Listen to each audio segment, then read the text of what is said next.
The bulldozer flattened my daughter's sensory garden in 9 minutes while she was at physical therapy, and Karen filmed it smiling. "Rules are rules," Diane said through her megaphone, not knowing Channel 7 News was already parked across the street. "I'm Sarah Whitfield, single mother to 12-year-old Lily, who uses a wheelchair and finds peace only in her garden. We moved to Maple Ridge Estates 2 years ago, drawn by the friendly brochure and Diane Pierce's warm welcome basket." Diane ran the HOA like her personal kingdom, measuring lawns with a ruler and color-matching mailboxes to the millimeter. Lily's occupational therapist suggested a raised sensory garden, soft textures, bright colors, wheelchair-accessible paths for daily therapy. I filed the ADA accommodation request properly, attached medical documentation, and waited for board approval like a good neighbor. Diane rejected it in writing. Non-standard landscaping violates Uniformity Code 4.2. No exceptions, medical or otherwise. I reminded her ADA law overrides HOA bylaws. She smiled and said, "Then sue me, sweetheart. I love lawyers. I built the garden anyway, following federal guidelines, hoping documentation alone would protect us from her retaliation." Diane posted photos of Lily's garden on the community Facebook page, captioning it, "Eyesore lowering everyone's property value." Neighbors I'd never met suddenly left angry comments, parroting Diane's words like she'd handed them a script.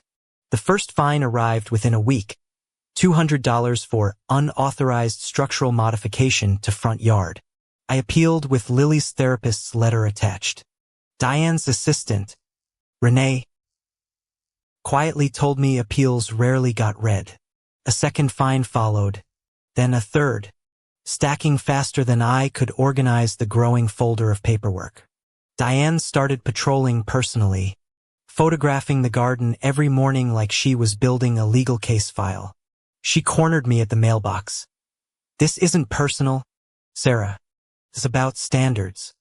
Some people just don't fit here." I noticed Renee wince every time Diane spoke, like she'd heard the speech directed at someone else before. Diane threatened a lien on my house if fines went unpaid, waving papers like a queen issuing decrees. Lily asked why the mean lady kept taking pictures of her sunflowers. I had no honest answer for her. I contacted a disability rights attorney, who said Diane's rejection letter alone could constitute discrimination under federal law. Diane found out through Renee's careless slip and escalated instantly, calling an emergency board meeting about problem residents. At the meeting, Diane read my ADA letter aloud mockingly, twisting Lily's diagnosis into a punchline for laughter. One elderly neighbor, Mr. Alvarez, stood and defended us. Diane cut his microphone off mid-sentence. I left that meeting shaking, humiliated, while Diane smiled for a photo with the Beautification Committee banner behind her.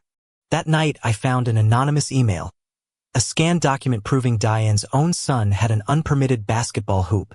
The sender signed only R. I suspected Renee, but I had no proof, only a growing sense of hope.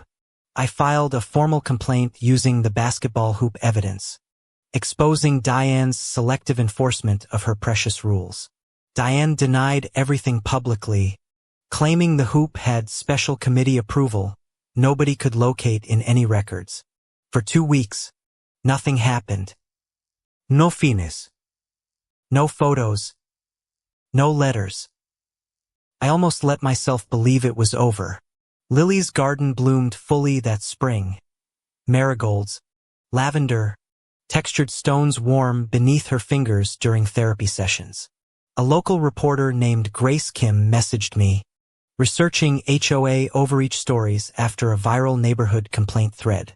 I hesitated to respond.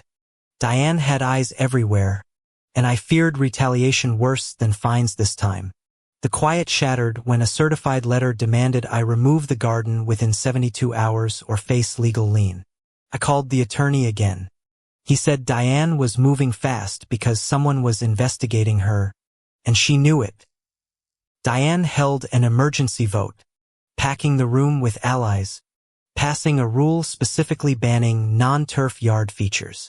The rule targeted only my address by lot number, disguised inside 3 pages of unrelated bylaw amendments.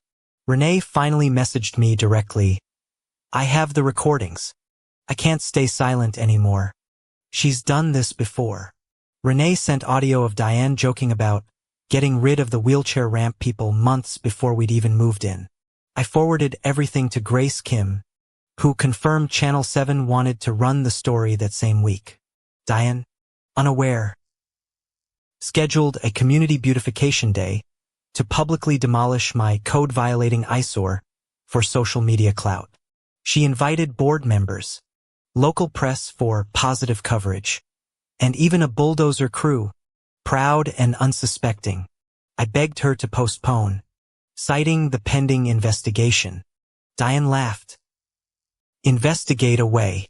I run this neighborhood, not you. Lily overheard the threat and asked, quietly, if the mean lady could really take away her flowers forever. I promised her I wouldn't let that happen, though honestly, I wasn't entirely certain I could keep that promise. Grace Kim confirmed her news van would arrive early, filming neighborhood spirit footage before the demolition even started. Diane didn't know Grace's real assignment, investigative journalism into HOA discrimination lawsuits sweeping across the country. The night before, Renee handed me a folder, forged meeting minutes proving Diane fabricated the entire uniformity vote.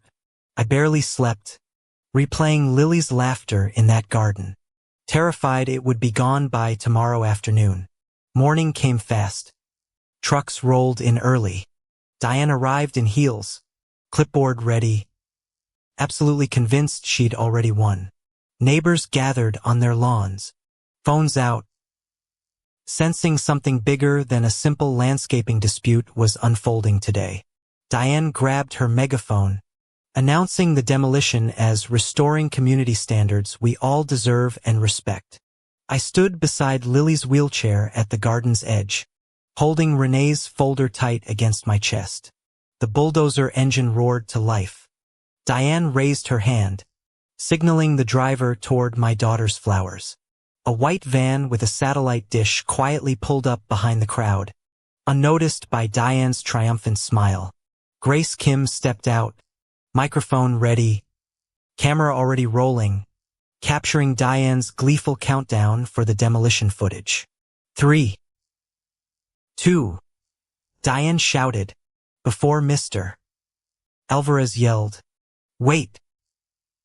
Tell them what's in that folder, Renee!" The bulldozer paused. Diane turned, confused, spotting the news camera pointed directly at her frozen expression. "Diane, is it true you fabricated HOA meeting minutes to target a disabled child's accessibility garden?" Grace asked, live. Diane's smile cracked. That's a misunderstanding," she stammered, clutching her clipboard like a shield. Renee stepped forward, folder open, reading aloud the recorded audio transcript in front of everyone watching. The crowd gasped as Diane's own voice played, mocking wheelchair ramp people months before targeting our family. I showed Grace the forged approval document for Diane's son's basketball hoop, proof of blatant selective enforcement. "You find a disabled girl's flower garden while ignoring your own son's violation for 2 straight years," Grace said. Diane's husband, standing near the crowd, visibly stepped back, shaking his head in obvious disbelief and embarrassment. Board members exchanged panicked glances, quietly distancing themselves from Diane, denying any knowledge of the forged documents. Mr. Alvarez motioned for an emergency vote right there, demanding Diane's immediate removal as HOA president. Hands shot up around the yard. Even Diane's closest allies voted against her, faces burning with humiliation. The bulldozer driver refused to move another inch, saying he wasn't touching that garden, camera still rolling. Diane's megaphone clattered to the pavement as she pushed through the crowd toward her car, refusing questions. Grace's report aired that evening. HOA president ousted after targeting disabled child's accessibility garden. It went viral overnight. Diane resigned formally within days, facing threatened lawsuits from multiple families she'd secretly targeted over the years. The new HOA board issued a public apology, waived every fine, and funded expanded accessible landscaping for our garden. Lily rolled through her rebuilt garden last spring, laughing among the sunflowers, finally safe from any Karen's shadow.